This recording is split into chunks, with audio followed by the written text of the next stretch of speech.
Hey, how's it going, guys? My name is Josué, and today I'm going to be giving a speech on glossophobia.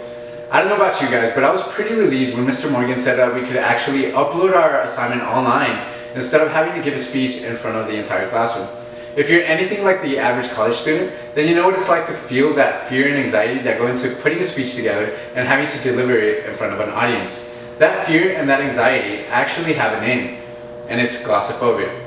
Glossophobia is basically a fancy way of saying speech anxiety. The definition for glossophobia is fear of public speaking or of speaking in general. And today I'm going to tell you everything there is to know about glossophobia.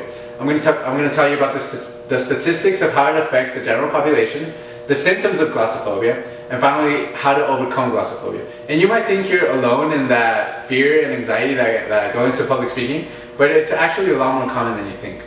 The National Institution of Mental Health actually ranks glossophobia as the #1 fear among all phobias. This means that people actually fear public speaking more than they fear spiders or death itself, which is pretty insane if you ask me. They also state that glossophobia affects 3 out of 4 people, meaning that 75% of the world's population actually suffers from glossophobia. Alright? And in a poll conducted where they researched the top 10 phobias, glossophobia actually accounted for more than 19% of all accumulated data for the phobias. A couple more statistics show that glossophobia is pretty equal among the sexes. 75% of women suffer from glossophobia, whereas 73% of men suffer from glossophobia. And as you can see, that's pretty even. And whether your glossophobia be mild or severe, glossophobia always has relatively the same symptoms. An article published on rampages.us actually gave a list of symptoms for glossophobia. During glossophobia, you may experience trembling due to nervousness and anxiety.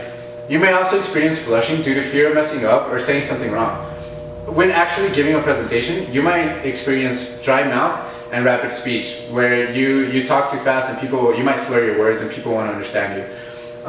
During glossophobia, you might also experience forgetfulness. This is very common because you have a whole speech planned out or presentation, and when it doesn't go as you go or you mess as you planned, or when you mess up one single little thing, you may forget what comes after that. Alright? Some of the more severe symptoms are pressure in chest or even nausea or stomach aches.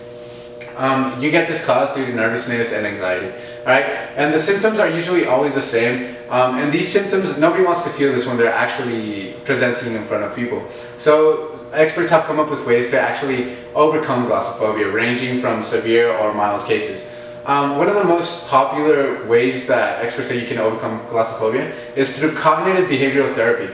This is when you sit back and think back to where you think the root of the problem is and why do you think it's okay to be afraid of public speaking.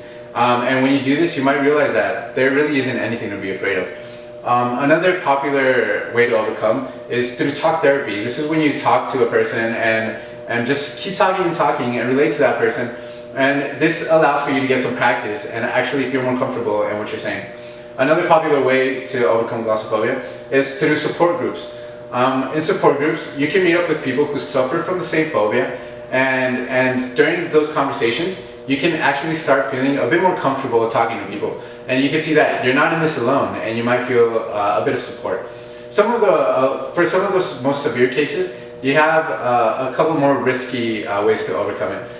The first one being hypnosis. Hypnosis isn't really risky, but it's far-fetched. And hypnosis basically means that you're put into a state of unconsciousness where you can actually reach your subconscious and figure out where the root of the problem is and why you think you're afraid of public speaking.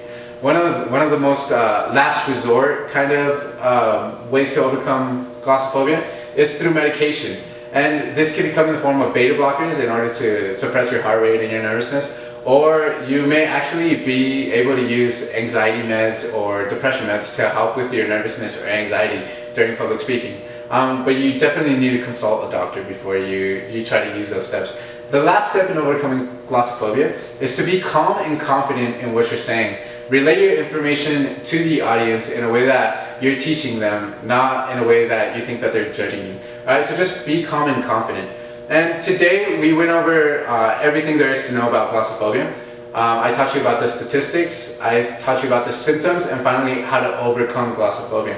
And I hope that everything you learned today can be put in your mind, and you can actually put it into practice when preparing your next speech. All right, and I'll leave you guys with this quote from Mark Twain that actually presents glossophobia pretty funny. It says, "It usually takes me more than 3 weeks to prepare a good impromptu speech." Thank you guys.